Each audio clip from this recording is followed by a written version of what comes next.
did have a little slight decline today, but off the lows.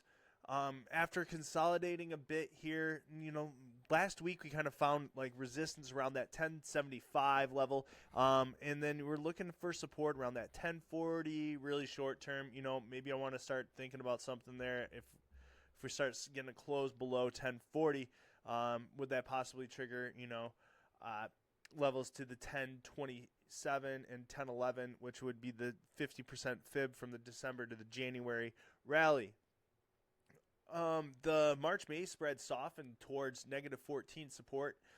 Weekly U.S. export inspections were 26.8 million bushels, the lowest since October. U.S. bean processors saw soft basis levels as margin continues to decline. Expect a choppy mixed trade tonight with potentials for further grind lower, kind of chopping around that 1040, 1027 area. Maybe here. Wheat market.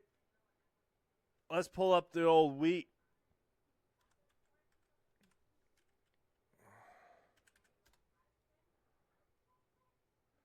All right. We're on the.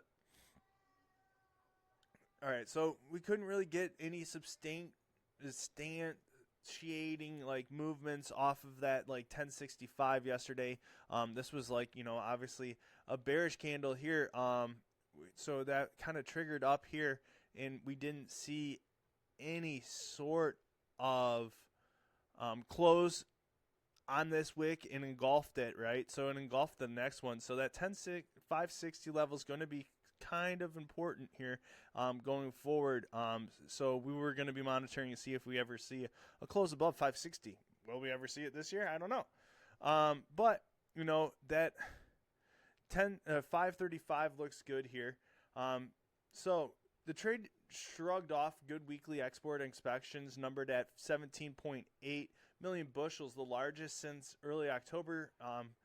To meet the USDA's target, though, weekly shipments need to average 17, which seems overly aggressive at this point.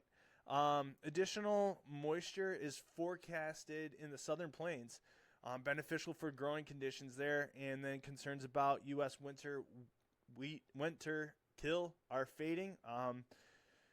So with support from Kansas City March at 550 and Minneapolis, 585, 580, expect a mixed trade also tonight. Let's go back to my favorite, corn.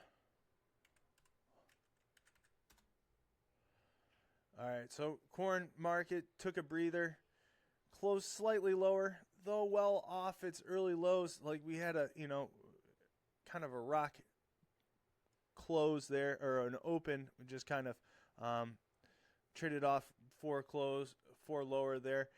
With the U.S. and Colombia avoided a trade war over the weekend. But traders, we're still kind of concerned about uncertainty. The market doesn't like uncertainty, right? So it has to price out some of this uncertainty, and this is why where you get some of these reactions. But traders, are still uncertain about whether the February 1st tariffs on Mexico and Canada will be enforced as planned.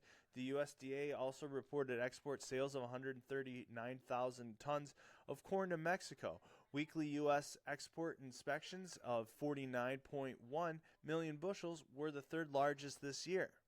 The market remains fundamentally unchanged, with U.S. farmers sitting on the sidelines where prices pull back. Basis remains steady, and funds are still long over 33,000 contracts of corn, given the tight U.S. and global carryout.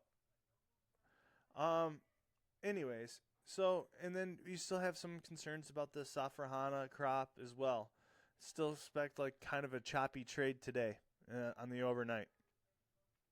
Seeing if we can't get like a kind of a close below that 480, or looking really to see if we get out like any closes above that we could sustain above 490.